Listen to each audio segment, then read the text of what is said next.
Mais il y a un autre problème, Jaka. L'autre problème, c'est que nous aussi, c'est pas seulement la faute des hommes. Nous aussi, entre femmes, on se met des bâtons dans les roues. Le manque de solidarité. De solidarité féminine. Ouais.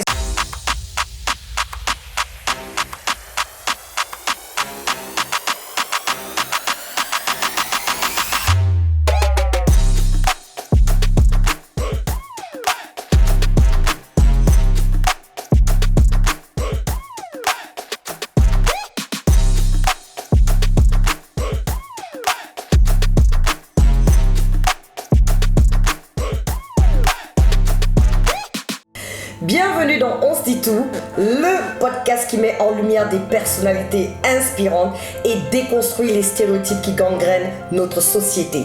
Aujourd'hui, nous avons le plaisir d'accueillir une femme qui incarne la ténacité, l'audace et la passion dans le paysage médiatique africain. Elle a travaillé au Sénégal, au Canada, en tant que présentatrice, journaliste, entrepreneur et fondatrice de sa propre agence de communication. Notre invitée n'est nulle autre que Sophie Abba, ma consoeur, vous la connaissez, yes ladies and gentlemen. Elle est aussi chroniqueuse de l'émission emblématique Le Cœur des Femmes. Ensemble, nous allons aborder le thème du leadership féminin dans l'industrie des médias, les opportunités et bien sûr les difficultés rencontrées par les femmes aspirant à des postes de responsabilité, ainsi que l'importance du mentorat et du réseautage pour faire émerger une nouvelle génération de femmes leaders. Nous en profiterons également pour mieux la connaître, découvrir ses inspirations, sa vision et comprendre comment son parcours a forgé la femme qu'elle est aujourd'hui. Chers auditeurs, préparez-vous à un échange riche et inspirant avec Sophie Abba. Waouh! Sophia, Oui. Merci d'avoir répondu à cette invitation. Le plaisir est pour moi, Jaka. Bonjour. Cette introduction m'a bluffé. Moi-même, j'ai écouté, j'ai dit, de qui elle parle comme ça, là? mais tu vois, je pense que les femmes, en général, on a tendance à vouloir se faire toute petite. C'est vrai. À refuser même les éloges mérités. C'est vrai. Tu vois ce que je veux dire? Et donc, c'est important de reconnaître que oui, tu es arrivé là où tu es arrivé. Et c'est un parcours. Et en parlant de parcours, c'est un parcours très inspirant.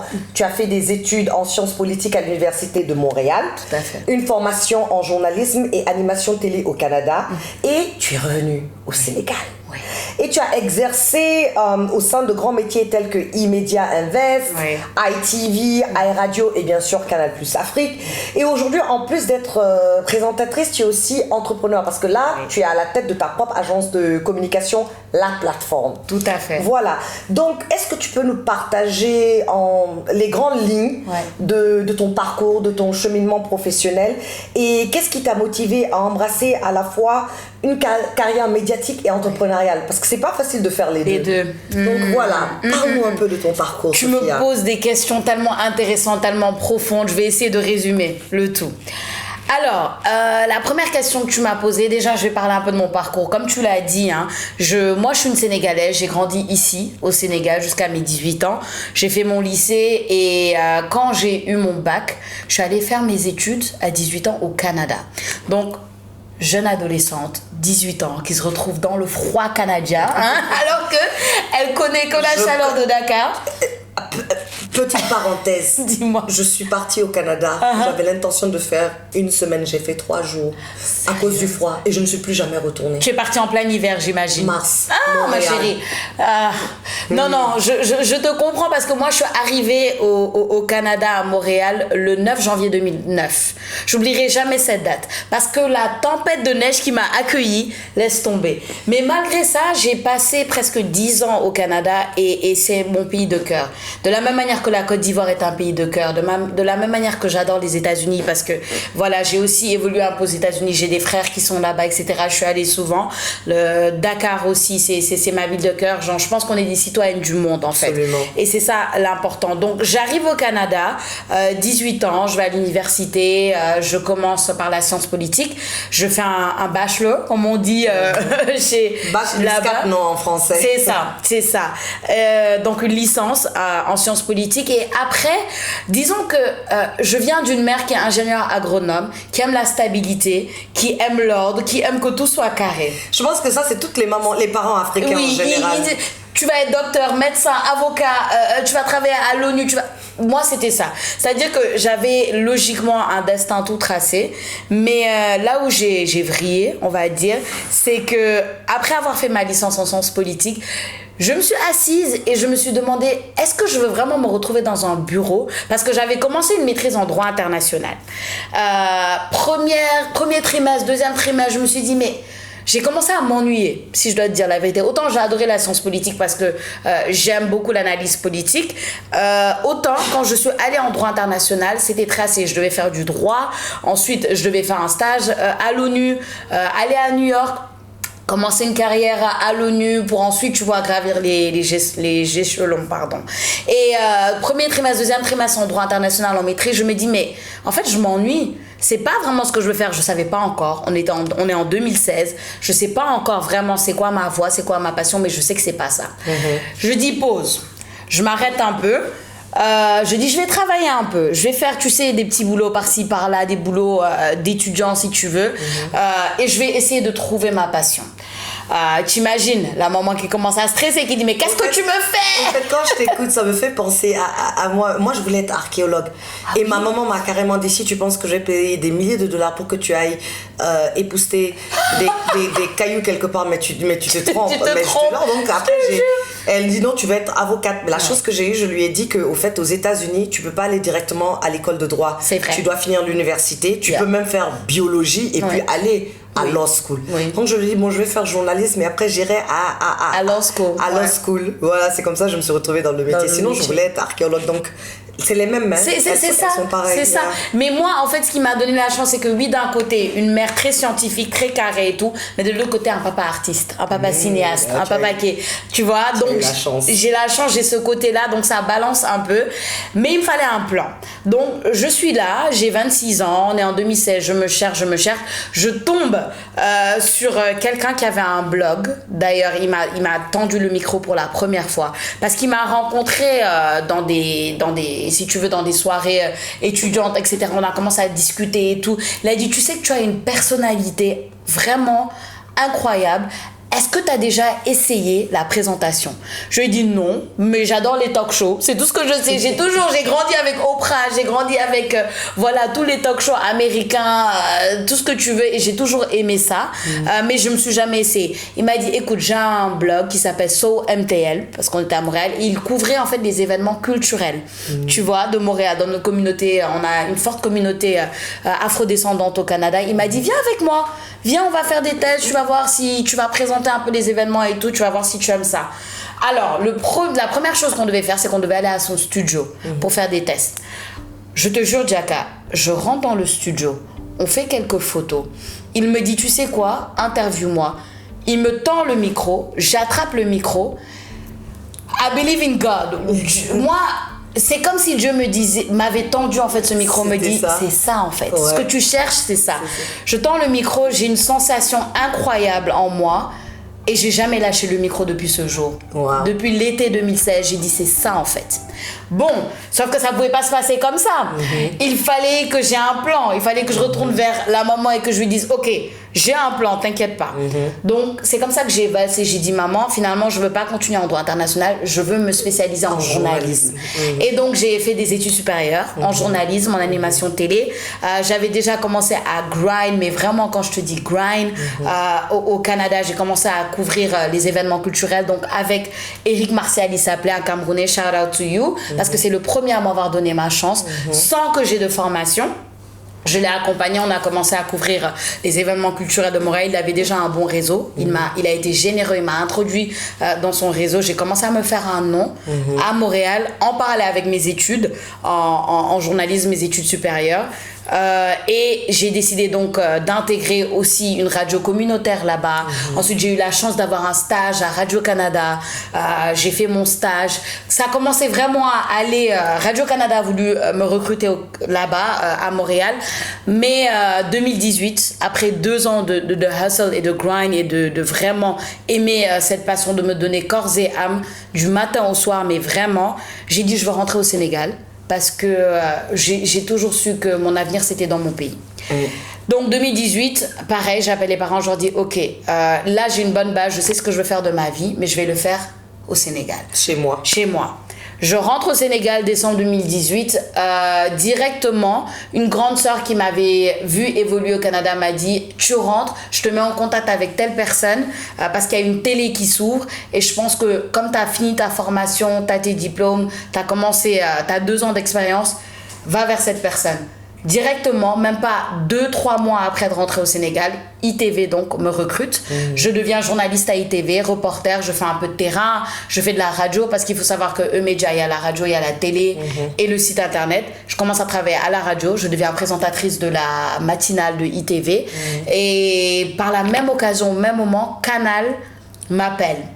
Et Canal me dit il y a une nouvelle émission qui s'appelle Le Cœur des Femmes en 2019 qu'on est en train de lancer. Est-ce que premier tu pourrais venir? talk show féminin 100%. S'il te plaît, can we pat ourselves on the back? Le premier talk show africain 100% féminin. Et là, donc en 2020, je suis aussi recrutée pour Le Cœur des Femmes. Et pendant 5 ans, je valse entre ITV et Le Cœur des Femmes.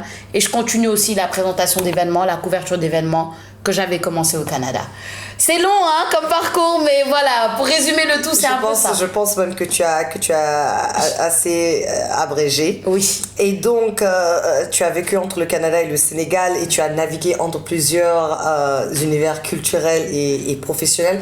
En quoi ces expériences internationales ont-elles façonné ta vision du métier et non seulement façonné ta vision du métier, mais renforcé aussi ton engagement pour plus de diversité et de leadership féminin dans les médias africains, parce que toi et moi on a partagé un plateau, donc je sais exactement c'est quoi ta position et quand moi j'ai grandi aux États-Unis, j'ai grandi au Texas, et tu vois dans ces grandes chaînes de télé, moi j'ai fait mon stage à Telemundo qui était une filiale de NBC, tu vois vraiment une certaine diversité sur les reporters, journalistes reporters, mais quand il s'agit de présenter les journaux, tu vois, les JT, on voit toujours les mêmes gens, cheveux blonds, yeux bleus, tu vois un peu ce que je veux te dire.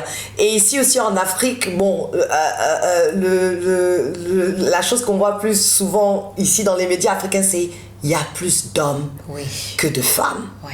Donc voilà.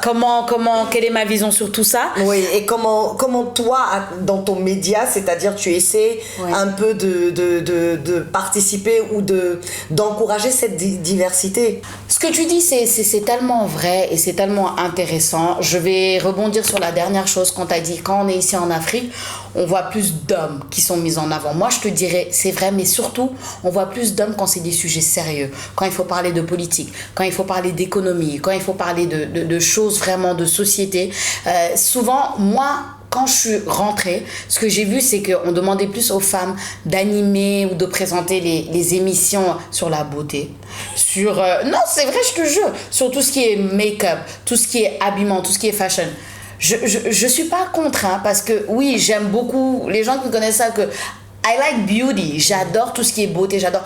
Mais il y a plus profond chez nous aussi. Moi, tu l'as dit, j'ai une licence en sciences politiques. J'ai des choses à dire concernant la politique. Je peux te faire une analyse politique, je peux interviewer des hommes et des femmes politiques et te faire une belle émission parce que je sais que j'ai cet intellect-là. Je peux te parler de sujets sociaux et moi, c'est ça à la base. Donc, pour répondre à ta question, quand je suis rentrée à ITV, je suis venue avec mon concept d'émission. J'aurais dit, voilà, moi, j'ai déjà un concept que j'avais déjà commencé au Canada, qui est de parler des sujets sociaux. J'avais envie de parler d'éducation financière, j'avais envie de parler d'économie, j'avais envie de parler de politique, j'avais envie de parler de tout ce qui touche de classe sociale, j'avais envie de parler de violence religion, basée sur le genre, de droits des femmes, j'avais envie de parler de sujets sérieux, concrets, qui font avancer la société. Tu vois, j'avais envie de parler de santé mentale, qui est ma passion aussi. Donc, je suis venue, j'aurais dit, moi, voilà ce que je veux faire. Ils ont essayé, franchement, j'ai rencontré des gens qui ont essayé de diluer, qui m'ont dit, ouais, mais c'est trop sérieux, c'est trop éliciste. Je dis, non. Vous inquiétez pas, je vais venir bien coiffée, bien maquillée, bien habillée, avec des ongles parfaits, mais je vais parler de choses sérieuses parce que il faut qu'on casse les tabous. Il faut pas qu'on pense que parce qu'une femme est élégante, elle peut pas dire des choses vraies. Et j'ai forcé ça. J'ai dit voilà, j'ai tellement forcé, j'ai mis mon émission, j'aurais dit voilà le concept que je veux faire, qu'à la fin, je me rappelle l'année dernière, c'était les élections ici au Sénégal, présidentielles, et j'étais la seule femme dans mon média à être sur le plateau hebdomadaire à ce moment-là où on recevait des hommes politiques. Donc c'était mes supérieurs et mes collègues, on était peut-être 5. L'émission s'appelait Face aux rédactions de ITV. Donc face à nos rédactions, et j'étais la seule femme sur cette émission-là. Parce qu'ils m'ont dit, viens, tu vas poser des questions politiques, tu vas contribuer à cette émission-là. Et pendant quelques mois, j'ai donc participé j'étais une des journalistes et la seule femme de ce groupe à être dans cette émission-là. Et pour moi, c'était comme une victoire. C'était comme, ok, ils ont compris. Une victoire personnelle, parce que pendant 5 ans, je leur ai montré que ça pouvait se faire. Donc c'est ça. Maintenant, très rapidement, pour revenir aussi sur ta question de la diversité et comment j'ai vu ça, je l'ai dit, moi, j'ai toujours été un peu décalée. Je t'ai dit tout à l'heure, j'ai grandi avec Oprah, j'ai grandi avec Tyra Banks. Tu sais, toi et moi, on a un peu cette culture américaine là, tu vois, qui font de nous déjà des femmes africaines assez décalées dans nos pays, parce que voilà, on va s'exprimer en français, en anglais. On mélange du franglais. Exactement, on a différents repères qui sont, oui, africains, mais qui sont aussi américains. Et je pense que tu seras d'accord avec moi, des fois ça peut déranger. Oui, on peut avoir l'impression de déranger. Je me souviens quand je suis rentrée en Guinée, ma première émission que j'ai animée, c'est cette émission même qui m'a donné ma notoriété, c'est Top 10. Oui. Et Top 10, c'était le countdown des 10 meilleurs hits, c'était à l'image de 106 & Park Sud. Yes. Et donc tu fais le hit américain, et maintenant je fais des interviews avec les artistes locaux. Et je me rappelle, aujourd'hui, même quand je me vois parler comme ça français avec toi, je suis tellement fière de moi-même. Mais il y a de quoi. C'est-à-dire, je pouvais aligner 20 mots en anglais et puis je te dis un mot en français. Donc, c'est vraiment du franglais. C'était du même anglais-franc parce que franchement, je me rappelle, quand j'ai amené l'émission à la télévision nationale, ils m'ont dit que je cherchais à américaniser la télévision nationale, que non, ça c'est les 3 américaines, cette émission, elle-même, les 3 américaines, elle parle même pas français et à l'époque, le directeur général de la télé, Kotodia, il est décédé, paix à son âme, il a dit, mais non, c'est la télévision nationale, mais il faut aussi qu'on ouvre les horizons à d'autres, il dit, il faut aussi qu'on ouvre nos horizons, il dit, on regarde les télévisions internationales, tu vois du contenu africain là-dessus, parce que c'est ça aussi le monde, pas juste être enfermé, et c'est lui qui a défendu l'émission, et Top 10 est passé, et puis comme on dit, c'est ancient history. Avec persévérance, et il suffit, et c'est tellement beau ce que tu racontes, parce qu'il suffit que toi tu y crois, et que tu te battes, et que tu refuses de te changer toi-même, parce que tu es qui tu es. Et mon mari il me dit souvent, tu peux pas t'excuser d'être qui tu es. Tu peux pas t'excuser d'avoir grandi de la manière dont tu as grandi. Tu as grandi au Texas, tu vas pas t'excuser d'avoir cette double culture, voilà, tu es guinéenne, tu es fière d'être guinéenne, mais tu as aussi cette double culture. Et même si ça dérange peut-être des fois, tu peux pas t'en excuser. So, pour moi, c'est la persévérance et rester qui tu es, et imposer des fois qui tu es, qui te fait avancer, tu vois. Donc voilà, c'est ça. Moi, j'ai grandi aussi avec ça. J'ai grandi avec Oprah, avec Tyra Banks, en même temps avec Claire Chazal. Je l'ai toujours adorée. Je me rappelle quand elle faisait le journal sur TF1, je me disais, mais quelle classe cette femme, quelle grâce et tout. Si vous connaissez pas, une journaliste française, une des plus grandes d'ailleurs, que je regardais quand j'étais jeune. J'ai aussi mes repères ici au Sénégal. Il y a Oumindour qui est une grande sœur à moi. J'adore ce qu'elle fait, avec beaucoup de classe, avec cette touche sénégalaise qui est magnifique. Donc, je pense qu'il faut prendre le meilleur de tout. Et combiner. Exactement. Et être droit dans ses bottes et voilà, et persévérer. The best of both worlds. Yeah. Et donc, nous allons parler du thème, le leadership féminin dans l'industrie des médias. Parce que moi, je déplore que jusqu'à aujourd'hui, nous avons peu de femmes à la tête. Ouais. À la tête de médias. Oui. Et c'est pour ça, des fois, même quand on voit des sujets comme les violences basées sur le genre ou bien les droits des femmes sont traités d'un point de vue masculin. Parce que tu as toutes ces maisons de médias qui appartiennent aux hommes, oui. Malheureusement. Ouais.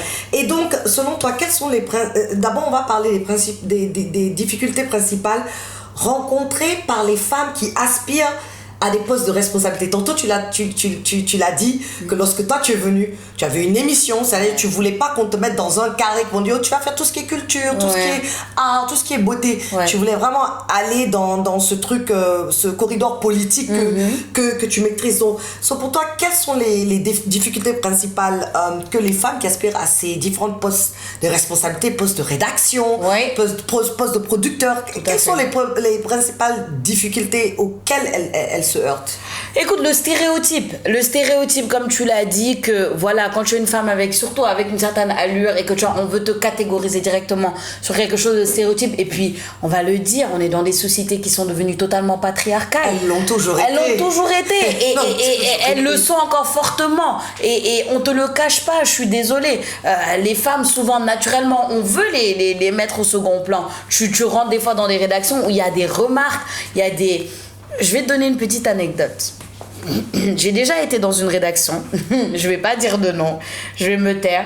Mais j'ai déjà été dans une rédaction où le directeur de rédaction le directeur carrément de la chaîne était là avec nous ce jour-là, et on avait besoin en fait de correspondants. Tu sais comment ça se passe, c'est que dans plusieurs régions, donc il y a le centre à Dakar où nous on est là, que tu sois reporter et tout, tu es là, et dans les régions on a des correspondants. Maintenant il y avait une des régions où pour une raison ou une autre où on avait un correspondant, il n'était plus là, et on cherchait d'autres correspondants. Donc le directeur nous a dit oui, il faudrait qu'on trouve un correspondant, on va dire par exemple à Saint-Louis et tout. On commence à parler, et je sais plus qui a dit, une de mes collègues a dit ouais mais on a que des hommes correspondants, faudrait peut-être prendre une femme correspondante là-bas. Tu sais ce qu'il a dit dans l'ironie, parce que c'est toujours dans l'ironie, il dit les femmes là, elles vont nous fatiguer avec mon enfant est malade, j'ai mes règles, nanana et tout, et puis il rigole et tout le monde rigole, et c'est drôle, et puis il dit je plaisante. Et moi je regarde, je dis mais en fait c'est pas drôle, parce que vous rigolez mais vous le pensez vraiment. C'est-à-dire que pour vous la femme c'est casse-tête, c'est oui émotif. On va devoir gérer, c'est émotif, mais alors que les femmes il y a tellement de femmes qui font tellement bien leur travail dans ce métier, et on doit travailler doublement. Oui. On est toujours en train de prouver qu'on mérite la place que nous avons. Et on voit le fait que même le fait qu'il n'y ait pas de femmes dans des positions de direction ou même de rédaction, les sujets qu'on traite. Oui. Tu vois un peu ce que je veux te dire. Exactement. Par exemple, un des trucs flagrants en Guinée, c'est que on ne parle que de politique. Oui. Parce que c'est le sujet préféré des hommes. Donc presque toutes les radios, toutes les grandes émissions, toutes les émissions à grande écoute, ce n'est que politique. C'est lourd, ça c'est lourd. Ce qui fait que pour un pays comme la Guinée, là où on a une si belle culture, là où on a tellement de choses qu'on peut valoriser, on ne parle que de politique du matin jusqu'au soir. Et parlant des postes de position, la RTG existe, je pense, depuis 1960. Nous avons eu 2 femmes à la tête de la télévision nationale. À l'époque, c'était Madame Aïssatou Bella, fantastique journaliste. Et moi, j'étais petite, je pense que j'avais 6 ou 7 ans quand elle a été la première femme. Et là, récemment, ils viennent de nommer, il y a quelques mois, une nouvelle femme à la tête de la télévision nationale. Super. Donc de 1960 à maintenant, nous avons eu 2 femmes. Waouh. Et je veux préciser une chose d'ailleurs là-dessus, c'est que quand même, je veux pas que les gens aient l'impression qu'on se plaint, parce que ça commence à changer. Moi, je dirais juste, si tu es une femme dans ce métier, comme dans plusieurs métiers, tu es obligé de t'imposer. Oui, on doit travailler dur. Oui, on doit montrer que we mean business. Oui, on doit vraiment s'imposer et montrer notre talent, mais ça commence à changer. Moi, par exemple, dans le média où je travaille, écoute, la chef de desk politique, c'est une femme et je suis tellement fière d'elle. C'est une de mes collègues. Elle s'appelle Djadj. Elle est femme et elle est chef de desk politique parce qu'elle s'est imposée, parce qu'elle aussi, elle est venue de la même manière. Moi, je suis venue, j'ai dit, je veux traiter des sujets sociaux. Elle a dit, moi, c'est la politique qui m'intéresse. On lui a donné son émission phare politique à elle aussi. Et aujourd'hui, elle est chef de desk politique de notre groupe de presse. Et bon, au Sénégal, il y a une seule femme qui est chef d'un organe de presse. Elle s'appelle Maïmouna Ndour Faye. Et tout le monde sait que c'est une dame de fer. C'est une dame qui, voilà, qui s'est aussi imposée et qui dirige toute une équipe. Donc oui, il y en a moins, mais les choses sont en train de changer et je pense qu'à nous aussi, à travers l'éducation des autres générations, il faudra qu'on change ça. Et donc pour toi, quelle serait la principale opportunité pour avoir des femmes dans des positions de leadership? De leadership. Alors, la principale opportunité, la meilleure manière de le faire, pour moi, je pense, c'est de mettre aussi dans la tête des femmes qu'elles peuvent le faire. Tout simplement. Parce qu'il y a un souci aussi, c'est qu'il y a beaucoup de femmes qui ont peut-être le talent, mais qui restent en retrait. Parce qu'on leur a tellement mis dans la tête que leur charge sociale, parce qu'on est en Afrique, la femme a une certaine charge sociale. Ouais. Oui, que les stéréotypes culturels. Exactement, que l'homme n'a pas. Moi, j'en ai entendu des choses. J'en ai entendu, je me rappelle, un jour, c'était une discussion qui a failli mal tourner avec un de mes collègues. C'est toujours... Je me rappelle, à l'époque où je commençais dans mon organe de presse, j'étais pas encore mariée. Et je me rappelle qu'on me disait, parce que je me donnais à fond, tout le monde sait que moi, mon travail, c'est là. On me disait, attends que tu sois mariée là, tu n'auras plus le temps. Et maintenant que je suis mariée, c'est, attends que tu as un enfant, tu n'auras plus le temps. Mais pourquoi mettre ça dans la tête de la femme, en fait? Que oui, que non, c'est soit ta vie de famille, soit ton boulot. Non, on peut s'organiser. On peut faire les deux avec l'aide des hommes qui nous accompagnent. Parce qu'aujourd'hui, c'est bien beau. Je sais que, moi, je dis souvent que nos grand-mères, elles avaient beaucoup de chance, parce qu'elles géraient la maison. Tu vois ce que je veux dire? Elles n'avaient pas à s'occuper de choses. Nous, c'est pas parce qu'on a un boulot qu'on gère pas forcément la maison. Mais c'est possible. Il faut juste que tout le monde intègre qu'on est dans une nouvelle ère. Et j'ai rien contre une femme qui décide d'être femme au foyer. C'est aussi un choix. C'est son choix. Mais il faut juste qu'on puisse avoir le choix. Parce que moi, ces affaires de non, quand tu seras marié, tu n'auras plus le temps. Quand tu auras des enfants, tu n'auras plus le temps. Non, c'est une organisation personnelle et familiale. Et je pense aussi que le numérique a ouvert les yeux de beaucoup de personnes dans le média, parce qu'aujourd'hui, comme tu as dit, tu n'as plus besoin, en tant que femme, tu n'as même plus besoin d'aller travailler pour quelqu'un. Tu peux créer ce que tu fais. Voilà, tu peux créer ton propre contenu que tu mets sur les réseaux. Aujourd'hui, ça, c'est un des bons côtés quand même des réseaux sociaux, c'est que ça nous permet de vulgariser et de valoriser le travail que nous sommes en train de faire, et donc ça permet aussi de découvrir ces pépites. Et on se rend compte de plus en plus que waouh, les femmes sont en train de s'arracher cette place. Parce que si toi, en tant que média, tu veux pas me reconnaître ma valeur, mais écoute, moi, je te forcerai à avoir cette valeur en animant, en créant ma propre émission, en partageant ça sur les réseaux, et après c'est eux qui viennent maintenant taper à la porte. Tu sais, on pense que cette position de direction vraiment tirer, parce que j'ai vu ça aussi. Oui, donc... oui, non, mais tu as tellement raison, et d'où justement ma transition vers l'entrepreneuriat. Parce que je me suis aussi rendu compte, c'est bien de se battre, c'est bien de prouver, comme tu dis, toujours il faut qu'on prouve, mais à un moment donné, quand tu as, entre guillemets, assez prouvé, entre guillemets, tu te dis, écoute, j'ai plus besoin de me battre pour qu'on reconnaisse ma valeur. Si on ne reconnaît pas ma valeur ici, comme tu dis, moi je connais ma valeur. Et donc tu te bats et tu crées ton propre média. Parce que là maintenant, avec ton propre média, toi tu peux donner une opportunité à d'autres femmes. Des opportunités que toi tu n'as pas forcément eu quand tu faisais tes débuts.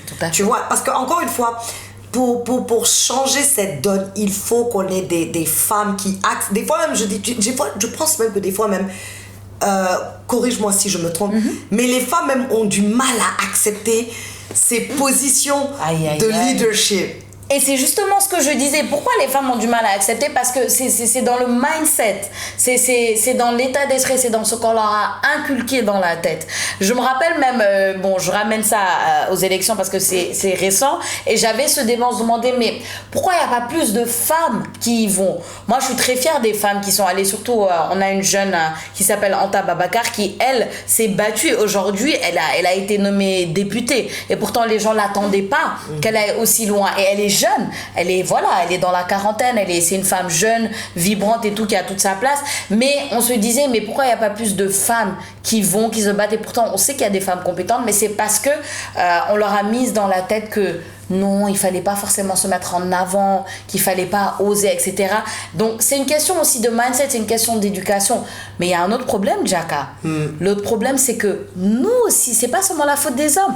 Nous aussi, entre femmes, on se met des bâtons dans les roues. Le manque de solidarité. De solidarité féminine. Ouais, ça allait être ma prochaine question. Tu as marché sur ma langue. Voilà, parce que il y a ce cliché aussi qui revient tout le temps, ce manque de solidarité féminin. Et tu as travaillé sur le cœur des femmes. Ouais. Il n'y a que des femmes. Ouais. Et moi, franchement, et je le dis, toutes les personnes la plupart des personnes, non, pas toutes les personnes, je vais corriger. La plupart des personnes qui m'ont mis les bâtons dans les roues, c'était des femmes. Ça m'étonne. Et je te dis, partout il y a eu une discussion, là où il y avait des hommes et des femmes, et mon nom sortait dans cette discussion, c'est les hommes qui me défendaient. Et après, je suis arrivée dans le cœur des femmes. J'étais appréhensive. J'imagine. Parce que je me dis que des femmes. Et j'avais rencontré Delali et Déborah et Prissy à l'époque à un événement. Mon Prissy, je la connaissais parce qu'elle venait faire des spectacles en Guinée. Donc je la connaissais avant. Superbe personne. Et donc les deux autres, je les avais rencontrés au Gabon. À un événement, elles ont été invitées. Moi aussi, j'ai été invitée. Et je les ai trouvées tellement gentilles. Mais bon, je me suis dit, le contact était éphémère. Oui. Peut-être on peut faire semblant pendant quelques pendant jours. un temps. Et donc voilà. Et donc quand on m'a proposé d'intégrer l'équipe, et je me suis dit, que des femmes. Dans quoi je me mets? Parce que mon expérience avec les femmes n'a pas été toujours la plus joyeuse. Ouais. Mais à ma grande surprise, franchement, c'est l'une de mes plus belles expériences, surtout lorsqu'on parle de solidarité féminine. Parce que j'ai trouvé un groupe de femmes. C'est-à-dire, des fois, tu me connais. Là, je fais des efforts, je mets boucle d'oreille. Parce que je peux venir, je dis, j'ai pas de bijoux. Et tu vois Déborah qui dit, cherche dans ma trousse. Voilà, appelle où tu vois, par exemple, tout le monde sait que j'aime la nourriture. Bah oui. Et elle me commande, Déborah va me dire, j'ai un bon choukouya aujourd'hui, on va te le livrer. Jaka et Déborah, elle leur affaire de garba. Et de garba. Tu vois ce que je veux dire? Mais j'ai trouvé franchement des personnes, non seulement les filles, les présentatrices, des gens comme vous, mais aussi même les femmes, ceux qui travaillaient derrière, parce que même derrière, la rédactrice en chef femme, la réalisatrice femme, c'est-à-dire la production femme, Anna, Anna, tu vois un peu ce que je veux dire. Et donc j'ai vraiment trouvé et la femme de Pierre, comment elle s'appelle? Samantha. Vraiment j'ai trouvé, c'est-à-dire des femmes extraordinaires qui n'étaient pas intimidées par les autres femmes et qui plutôt cherchaient à pousser les gens. Moi, j'ai eu des gens qui m'appellent, écoute, parmi les filles, il y a ça, je pense que tu serais bien pour ça. Tu vois un peu ce que c'est l'une de mes plus belles expériences. Donc. Mais c'est pour ça, et je vais calquer au cœur des femmes, je vais rebondir sur ce que tu as dit. C'est pour ça que moi, j'ai fait 5 ans dans le cœur des femmes. S'il n'y avait pas cet environnement-là, j'aurais pas fait 5 ans là-bas. Et je vais te donner un petit secret, Jaka. Toi, je pense que tu es venu, tu as fait quoi, 2 ans avec nous? Oui, 2 ans. Mais je vais te dire un truc, cette harmonie là, cette symbiose, cette entraide, mais on l'a travaillé, Je pense que si tu as une conversation avec les autres, avec les Déborah et tout, parce qu'au début on se connaissait pas, non seulement on se connaissait pas, mais au début on était beaucoup plus nombreuses, donc ça a pas toujours été facile, mais c'est un truc qu'on a cultivé, c'est un truc qu'on a travaillé, et puis le temps ne ment pas. Celle que tu as trouvée toi quand tu es arrivée, c'est peut-être celle aussi qui avait ce mindset là. C'est ce que j'allais te dire, parce qu'au fait, tu arrives même à le cultiver si vous avez le même état d'esprit. Mais oui. Parce que moi, je connais des gens avec lesquelles je travaille pendant longtemps en Guinée, et je pensais qu'on avait le même mindset. Après, elle pose des actes et je me rends compte que, oh my God, non, you were using me, tu m'utilisais au fait à tes propres fins. Non, exactement. Et c'est rare de trouver quelque chose comme ce qu'on a dans le cœur des femmes, c'est-à-dire des femmes qui comprennent qu'elles n'ont pas besoin d'être en compétition les unes avec les autres. Et que quand l'une brille, est contente que l'une brille, et que ça n'entache en rien. Moi, c'est ça. S'il y a un message que je veux faire passer, c'est que Jaka brille, moi, j'en suis contente. Et ça ne peut pas t'empêcher de briller. Il faut qu'on comprenne ça. Et j'ai compris un truc. Je ne sais pas si tu connais la féministe. Bon, on l'appelle féministe, mais elle est écrivaine, elle est beaucoup de choses. Chimamanda, nigériane, qui a dit une phrase qui dit: on apprend très tôt aux femmes à se mettre en compétition entre elles, soit pour un homme, soit pour le travail. Mais regarde même les mariages. Mais oui. Et tu trouves que, c'est-à-dire les hommes mariés sont plus convoités que les... C'est incroyable. Que les célibataires. Que les célibataires. Tu te dis, mais il y a un problème quelque part. Et donc, parce que ce mindset de compétition, dès à bas âge, est cultivé au fait chez la femme. J'ai fait une chronique compétition sur ça. Malsaine. Oui, compétition malsaine. Voilà, c'était le nom justement de la chronique que j'ai faite sur le cœur des femmes, parce que je l'ai connu et c'est un sujet qui m'a touchée. Et j'ai pas toujours été dans des environnements où les femmes se sentent à l'aise quand il y a d'autres femmes. J'ai connu des environnements où les femmes sont mises en compétition, où les femmes pensent qu'elles sont les seules à devoir être celle qui est là et tout, et c'est dur et c'est lourd et c'est difficile.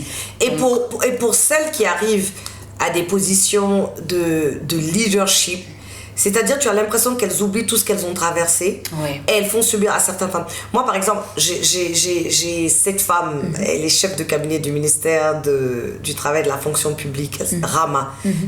Extraordinaire. Rama, c'est-à-dire tu vas l'appeler matin, midi, soir, bien c'est elle qui va t'appeler Titiaka, tu sais, il y a ce truc là, mais je pense que tu serais bien, ou bien tu l'appelles Rama, tu sais, c'est quelqu'un que j'ai vu à tous ces postes de responsabilité vouloir mettre d'autres femmes en lumière. En fait, c'est sa joie, quoi. Vouloir mettre d'autres femmes en lumière. Elle va t'appeler Titiaka. J'ai rencontré cette femme, elle est extraordinaire, mais je pense que tu dois la prendre dans ton émission. Je pense qu'il faut qu'elle passe dans ton émission, parce que franchement, tu vois. Oui. Et c'est de ça qu'on a besoin. Et même, non seulement on a besoin de ça, mais ça te grandit. Ça te grandit toi-même. Moi, je crois tellement pour moi, c'est même spirituel. Sérieusement, c'est spirituel parce que ça te revient.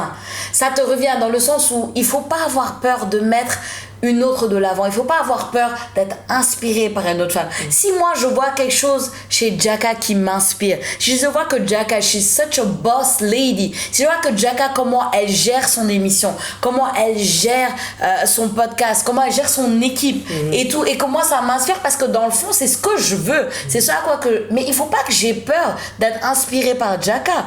Non, c'est important et qu'on s'inspire mutuellement. Peut-être que dans d'autres choses aussi, Jaka peut voir quelque chose en moi et se dire waouh, Sophia, elle m'inspire dans ça, dans ce qu'elle fait et tout. Et c'est comme ça qu'on se donne la force. Et spirituellement, socialement, c'est comme ça qu'on ira de l'avant. Ah non, on dit ce que tu donnes à l'univers, c'est ça te revient. C'est ce que tu récupères. Si c'est du bien, ça va être du bien. Si c'est du mal, ça va être ça aussi. Et donc ça ouvre la brèche sur l'importance du mentorat et du réseautage. Pour vraiment soutenir l'émergence de cette nouvelle génération de femmes leaders. Il faut des réseaux forts, il faut du mentorat, il faut qu'on puisse avoir des repères. Tu vois un peu ce que je veux te dire? So, ton avis là-dessus, et comment est-ce qu'on peut mettre ça en place? Parce que, et ça c'est pas juste les femmes, je trouve aussi souvent que en Afrique, les vieux n'aiment pas passer la chandelle. Tu vois, moi j'avais une discussion avec quelqu'un et puis c'était une personne politique, j'ai dit mais ça serait bien d'avoir un dauphin, quelqu'un auquel vous allez partager tout ce savoir. La personne m'a répondu, c'est important, mais je suis pas encore mort. T'as pas besoin d'être mort. Mais justement, une fois que tu es mort, c'est fini. C'est trop tard. C'est maintenant qu'il faut transmettre ce savoir. Ça me tient tellement à cœur ce que tu dis, Jaka. Moi, je vais te donner 4 noms de femmes qui, je pense, ont été des instruments dans ma carrière jusqu'ici. Ça va bientôt faire 10 ans que je suis dans le métier parce que j'ai commencé en 2016. Et il y a 4 femmes qui ont été des instruments, des vecteurs pour moi. Et pour moi, c'est le bon Dieu qui les a mis sur mon chemin ou qui m'a mis sur leur chemin, tout simplement, pour m'aider à avancer. La première, c'est Nadine Assindor, qui était la directrice de mon programme de formation en journalisme et animation télé, qui est elle-même une figure de proue dans le journalisme en tant que femme. Elle est haïtienne au Canada et elle a ouvert en fait cette formation pour d'autres jeunes femmes et jeunes hommes, et surtout pour les femmes, pour qu'elles viennent, pour leur donner des opportunités, parce qu'elle avait un réseau incroyable. Mon stage à Radio-Canada, c'était grâce à elle.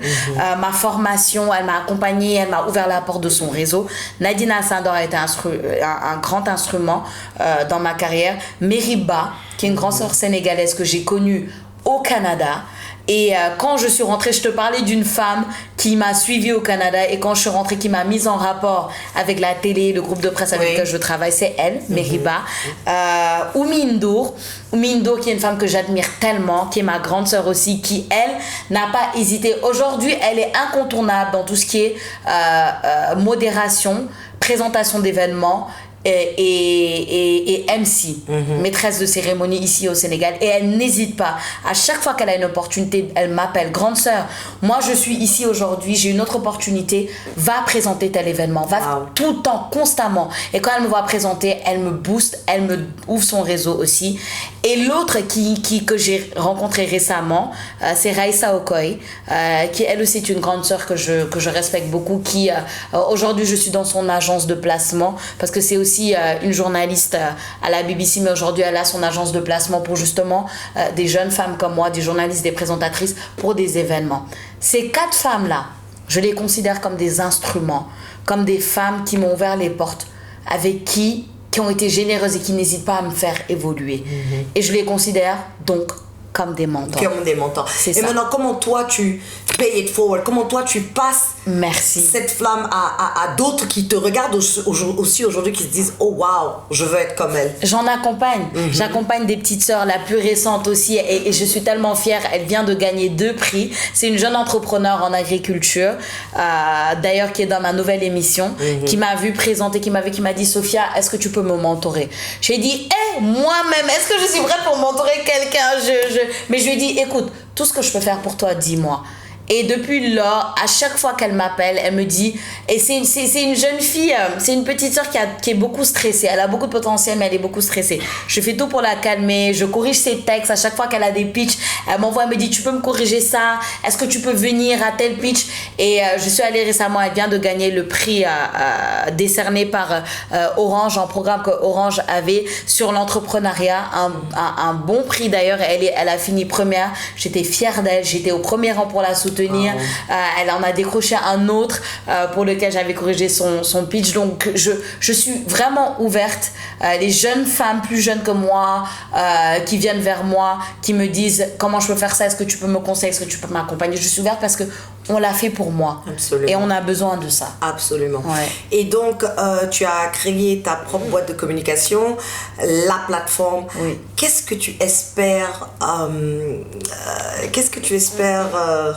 God, I lost my. I wanted to say, what do you expect to achieve, to accomplish? Ok, qu'est-ce que tu espères accomplir? C'est ça, non? Oui, c'est ça. Allez, on y va. Donc, tu as. Attends. Tu as ouvert ta propre agence de communication, la plateforme. Donc, qu'est-ce que tu espères accomplir à travers la plateforme? Alors rapidement, je vais te parler de l'origine, déjà très rapidement, puis je vais te dire ce que j'espère accomplir. L'origine de la plateforme, c'était le premier nom de ma toute première émission quand j'étais au Canada, dans la radio communautaire dans laquelle je travaillais, qui traitait déjà des sujets sociaux. J'avais commencé une web émission avant même la popularité des podcasts et de tout ça, et voilà, qui était assez connue. Donc j'ai toujours su, c'était en 2017, j'ai toujours su que je voulais faire quelque chose après avec ça. En 2019, elle est devenue une entreprise, la plateforme. De par ma passion pour la communication. Parce que tout mon parcours, c'est à cause de ma passion pour la communication. Je suis allée enregistrer l'entreprise, la plateforme, et ce que je souhaite accomplir avec ça, c'est plusieurs choses. Déjà, stay tuned. Parce que le podcast La Plateforme arrive très bientôt. Ah ouh! Non, je suis pressée d'être l'une des invitées de ce podcast. Mais tu le seras. Bien sûr. Mais bien sûr, une des grandes invitées d'ailleurs. Le podcast La Plateforme revient très bientôt. Ça, c'est la première chose.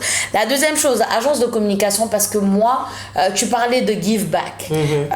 Oui, c'est une entreprise. Oui, j'offre des services. Mais ce que je veux, c'est accompagner, que ce soit d'autres entreprises, que ce soit des associations, des ONG ou des particuliers, dans tout ce qui est branding personnel, dans tout ce qui est marketing, dans tout ce qui est stratégie de communication. Donc c'est ça que la plateforme en tant qu'agence de com va également offrir. Et d'ailleurs on a déjà commencé parce qu'on a accompagné certaines on va dire certaines personnalités politiques il y a pendant les élections dans leur stratégie de communication. J'ai accompagné certaines ONG. Je dis on parce que j'ai une petite équipe et d'ailleurs je veux remercier mon mari parce que il est dans la plateforme et il me booste every day. Mais attends, comment ça fonctionne? Être marié mais être aussi coworkers. Alors, et donc c'est toi la patronne. c'est ce qu'il dit. Tous les jours, il dit, écoute, you the boss. C'est une réponse très intelligente. Et il est très intelligent, il est très gentleman. Et il veut pas que... il veut me laisser do my thing, il veut me laisser faire mon truc, mais il veut être là pour accompagner.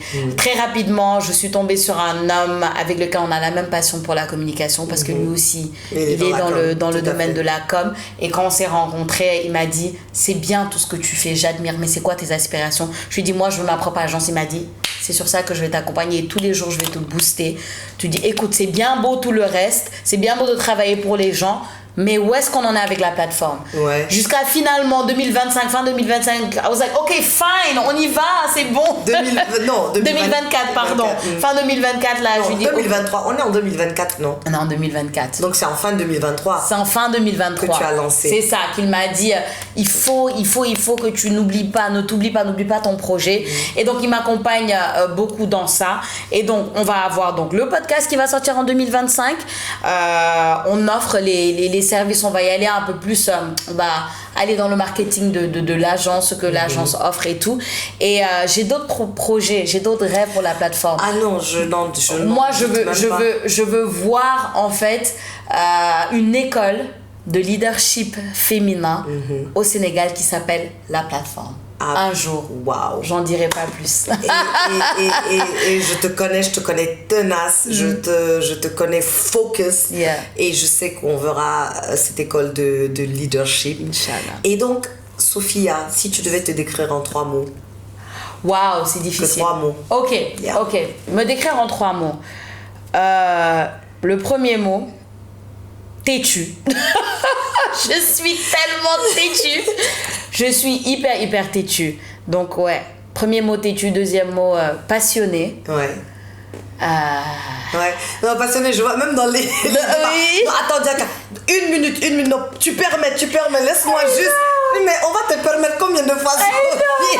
Je suis passionnée. Têtu, passionné, qu'est-ce que je vais dire comme troisième mot? Déterminé. Oui, c'est vrai. Ouais. C'est vrai. Donc, nous sommes presque arrivés à la fin de cette émission. Nous allons maintenant donner la parole aux auditeurs. Nous avons 3 questions pour toi, Sophia. Ok. C'est parti, nous allons lancer les appels.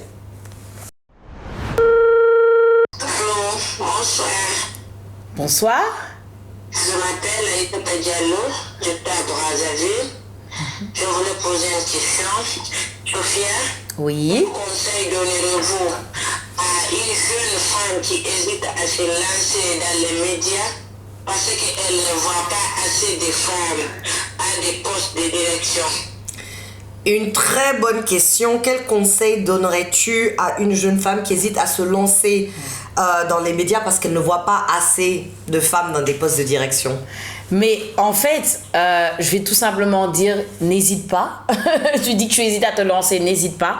Il faut pas hésiter. Et puis tu as la réponse au problème. Parce que tu as soulevé un problème. Et c'est toi la solution de ce problème. Tu dis, tu ne vois pas assez de femmes dans des postes de direction. Mais deviens cette femme que tu ne vois pas pour ensuite en inspirer d'autres. Absolument. Et tu ne peux devenir que cette solution-là si tu n'hésites pas. Donc vas-y, fonce et vas-y avec passion. J'adore ça. Deviens cette femme que tu ne vois pas. Ben oui. Ah ouais. Ah non, ça, c'est mon nouveau slogan. Ben oui. Eh, on va les déposer, les droits d'auteur de ça. Je te l'offre, prends-le. Deviens cette femme que tu ne vois pas. Ok, nous allons passer à la prochaine question. Allô? Bonsoir. C'est Alassane Camara, je suis guinéen. J'ai une question pour l'invité. Et la question est la suivante. Le digital semble ouvrir de nouvelles opportunités pour les femmes. Pensez-vous que les médias numériques peuvent permettre d'accélérer l'arrivée de femmes à des postes de communication? Tout à fait.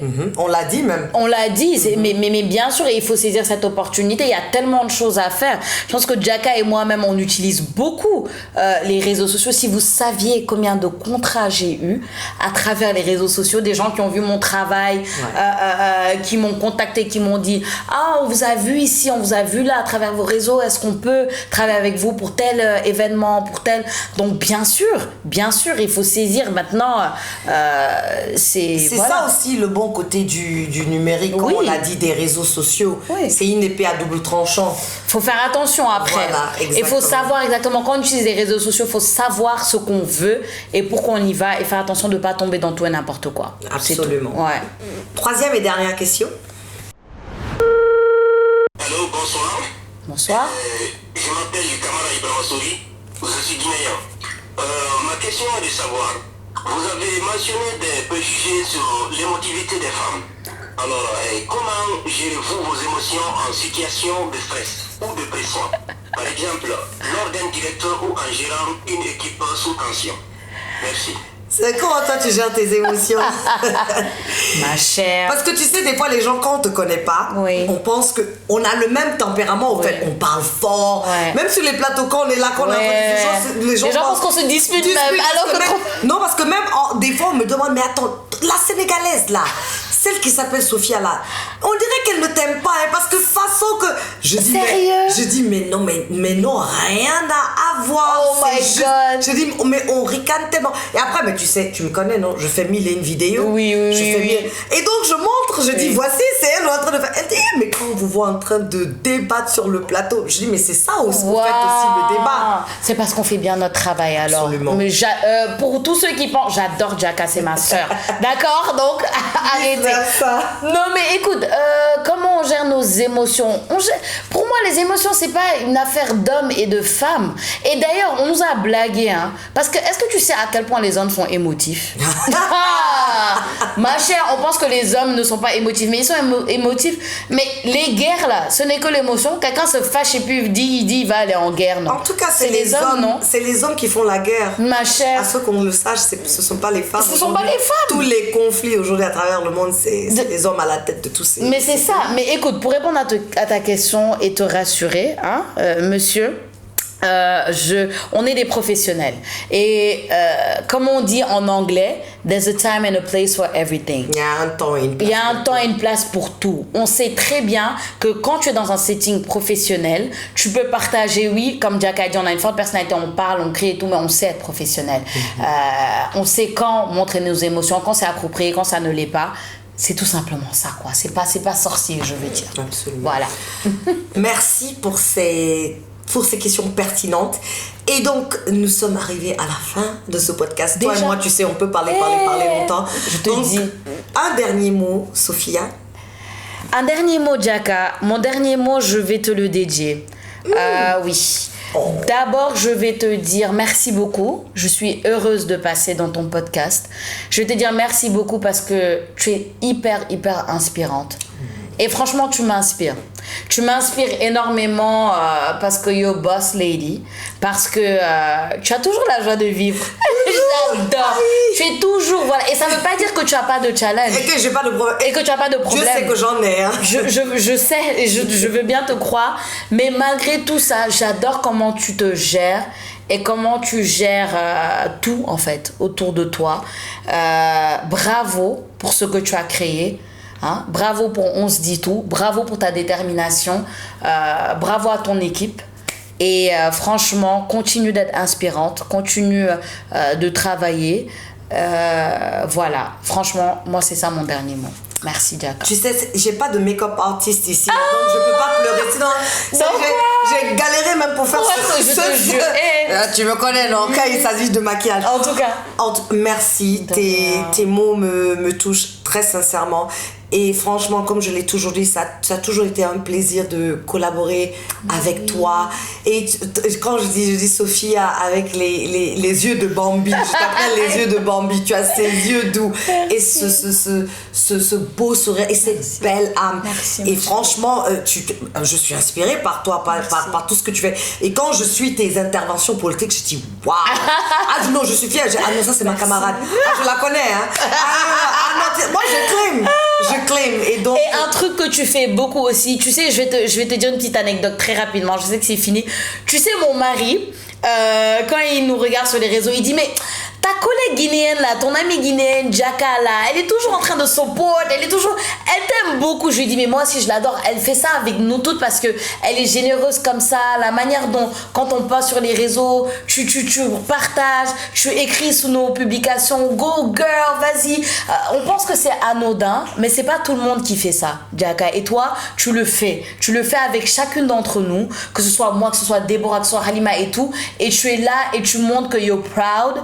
I'm so proud. I know. And we're proud too. I'm so proud. On espère qu'on te le rend et tu nous donnes de la force. Au fait, ce que les gens ne comprennent pas, le succès de ton entourage, c'est ton succès. Exactement. Donc quand je te vois briller, quand je vois toutes les autres briller, je suis tellement contente. Because I'm like, I know them, je les connais. Moi aussi, je fais partie de ça. C'est ça. Donc, en tout cas, merci infiniment, Sophia, pour ton authenticité. Merci, madame. Ta vision et ta détermination et ton franc-parler que nous partageons. Tu incarnes vraiment parfaitement l'idée que le leadership féminin dans les médias n'est pas une utopie. Aujourd'hui, toi-même, tu es boss lady parce que tu es à la tête de ton agence. Tu parles de créer cette académie de leadership et je le vois venir. Mais au fait, c'est une réalité en construction. Donc, c'était un plaisir pour moi de recevoir ma consoeur ici. Vraiment, Sophia, merci beaucoup pour la disponibilité. Merci pour ton partage. Merci pour tout ce que tu fais. Et je sais que ton passage dans cette émission inspirera de plus toutes ces jeunes filles qui aspirent à être comme nous. Donc, merci, thank you very much. Aux auditeurs, retenez que les médias sont un miroir de notre société. Donner plus de place aux femmes, c'est offrir plus de justesse, de nuances et de richesse à l'information. C'était On se dit tout avec Sophia Ba. Continuez à croire à vos rêves, à vous entourer des bonnes personnes et à bousculer les codes. À bientôt pour un nouvel épisode.